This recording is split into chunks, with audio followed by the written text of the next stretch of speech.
Comment éviter de casser les pointes? Je vais te dire les différentes étapes de limiter la casse en partant du début. Et tu vois où tu te situes sur cette... C'est comme un spectre. Tout ce qu'on peut faire pour limiter la casse, c'est tout un éventail comme ça. Tout commence au niveau des nattes après le soin. Quand tu fais tes nattes après le soin, vous savez ce petit geste-là que je vous invite à faire, sur lequel j'insiste tellement à chaque tour de natte, faire ce truc bien pressé et tourné, c'est pour que dans votre mèche à mèche, dans vos cheveux, en fait, dans la semaine, qu'on puisse voir un cheveu qui soit bien ordonné, bien aligné. Cet ordre, cet alignement, c'est un des piliers, d'ailleurs, de la méthode à la fois. En fait, ça vaut sur 2 piliers. Il y a le pilier étirement et le pilier emmêlement. Et c'est les deux un peu où... Ça chevale sur les deux où je veux que, quand on regarde une mèche de vos cheveux, on voit un truc hyper bien aligné comme ça. Il n'y a pas de zone où on a l'impression qu'il y a un petit amas de cheveux.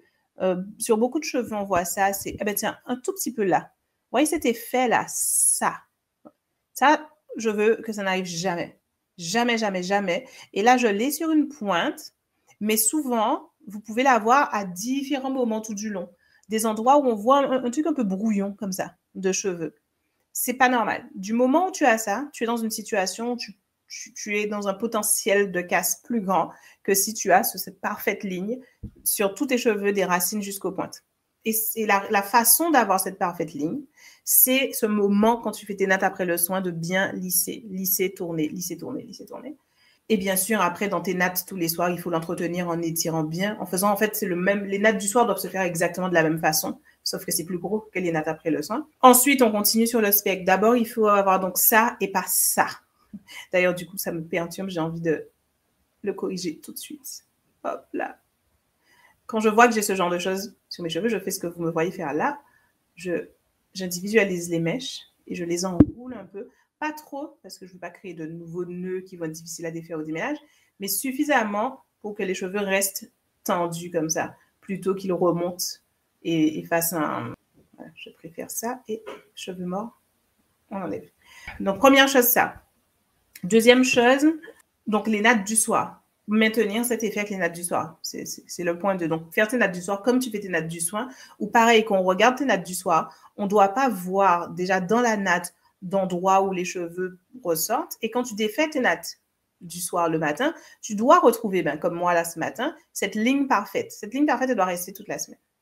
Ensuite, au moment où tu arrives à ton soin, donc quand tu pars de là, quand tu arrives à ton soin comme ça, en fait, tout est gagné. Parce que, a priori, il n'y a pas moyen que tu réemmêles tes cheveux au moment du soin alors que tu partais de ça. Parce que quand tu pars de ça, déjà quand tu appliques ton huile pour ton bain d'huile, tu as vraiment quelque chose qui va pouvoir pénétrer parce que tous les cheveux sont accessibles, ils ne sont pas tassés, il n'y a pas les endroits où les cheveux sont agglomérés comme je vous ai montré là.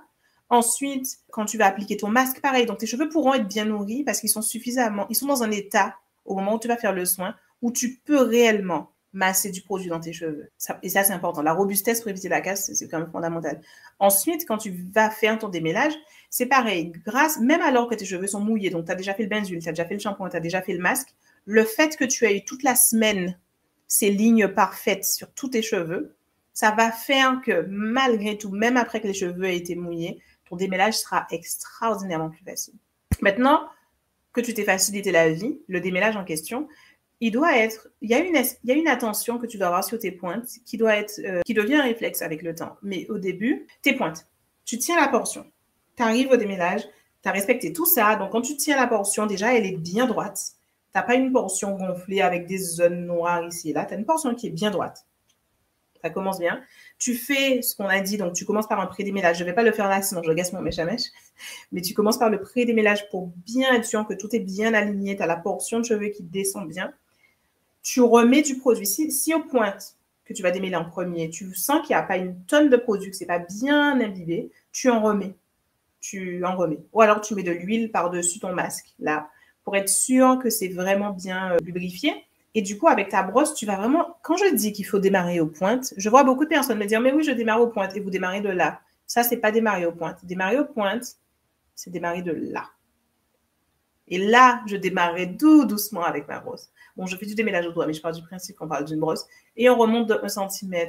Et on remonte de 1 cm. Et surtout, point important, quand vous arrivez plus haut, Par exemple, si j'arrive là de ma mèche avec ma brosse, je ne laisse jamais mes pointes seules, genre tirer comme ça.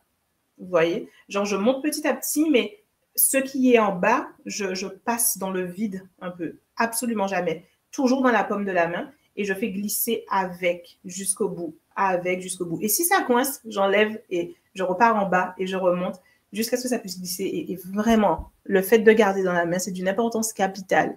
Parce que vous allez sentir à chaque fois que ça coince et vous allez vous arrêter à chaque fois que ça coince. Et c'est comme ça qu'on est dans la minutie qui permet de... Je dis minutie, mais il ne faut pas croire que ce que je veux dire par là, qu'il faut être hyper concentré, comme s'il y avait une bombe, et vraiment être comme ça, et ça va prendre 3 heures, et c'est affreux. Non, je veux juste dire que c'est un geste à adopter.